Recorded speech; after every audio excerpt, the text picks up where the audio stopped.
a rising star in the Australian comedy scene and host of We'll Just Tell Your Mother We Ate It All, a podcast entirely dedicated to teen sex comedies. She's making her TV debut with us tonight. Please welcome the very funny Rose Piper.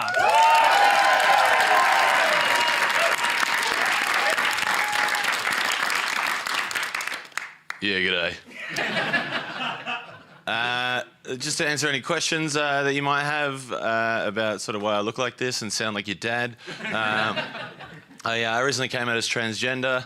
Yeah, look, fair enough. A lot of people are doing it. I'm not special. But you're probably right not to applaud, to be honest, because me sort of coming out as trans didn't really have anything to do with any sort of ongoing battle with gender dysphoria. I just saw how bad of a name men were getting in the press at the moment. Decided to do the most manly thing I could think of, which was to jump ship like a coward. God, you taught me well, Dad. When it gets hard, get the fuck out of there. But I actually am sincerely trans, so anything that you don't laugh at from this point will be considered a transphobic attack. So yeah, test number one, motherfuckers. It is weird growing up as trans. I think it can be difficult to sort of come to terms with gender dysphoria. I remember I was sitting there one day with a bunch of male friends, and one of them made that joke that a lot of guys will make when they're young. It's like, oh, I just think I'm a lesbian trapped in a man's body. And they all laughed, and I just sat there silently realising no one had ever summed up my experience with such brevity and clarity before. It's like, oh, that's it. Because it can be hard to articulate. I think particularly because, like, I really worry that I'm dumb.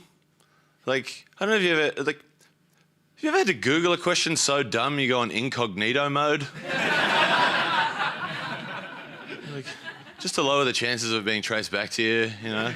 Like, what if I was looking for a job? Like, I don't know that they have some sort of database there. They're like, well, we were thinking about hiring her, but turns out 2 days ago she Googled mouldy bread bad with 4 question marks. We can't have that on staff. It's no good, but I don't know. I'm trying to be less negative, which is a bad start because I probably should have said more positive. Onwards and upwards. You know, because I think, like, you know, it's cool. It's cool to be here on TV, like on the ABC, the home of my favourite show, Gardening Australia. Hell yeah! Yeah, the only time anyone's ever applauded for that. Fantastic. I love that show. I love that show so much that when Peter Cundall died, my friend called me and asked if I was sitting down. It's beautiful. It's beautiful. And I think the thing is, like, I genuinely love that show too. I hate that ironic enjoyment of things where people are like, oh, I just hate watch The Bachelor. Just admit that you love it, you fucking gutless coward. You know? You can't just keep dipping your toe in when it, like, suits you because you're too afraid to wallow down here with the rest of us pond scum. You know? Jump in, the water's nice. We've got Limp Bizkit and Fitzy and Whipper. It's bloody good.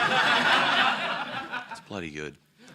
But I think the thing about that show, like, I don't love gardening, and watching that show hasn't made me love gardening.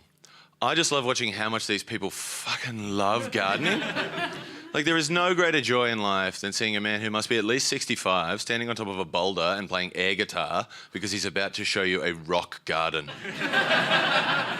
He's just like, Australia, are you ready to rock? I'm like, you fucking bet I am, buddy. Let's get sedimentary up in this motherfucker. Because I think in this, like, modern political climate where we're always offending each other all the time, like, Gardening Australia is kind of just a tonic because it's just so delightfully saccharine. You know, like, the kind of conversations they have on this show are like, so mate, how do you get such wonderful colour in your garden?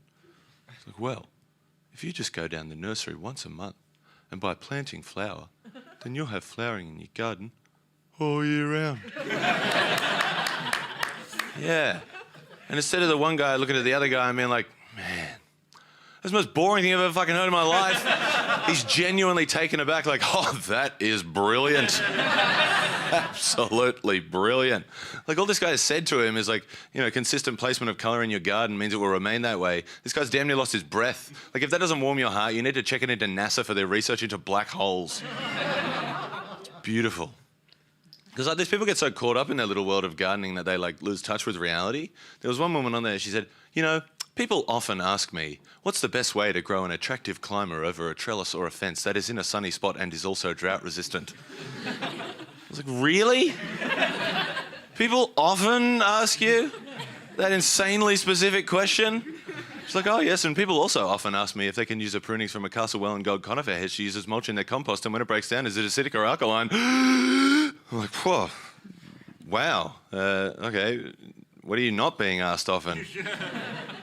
To come to their birthday party. Hey, I've been Rose Piper.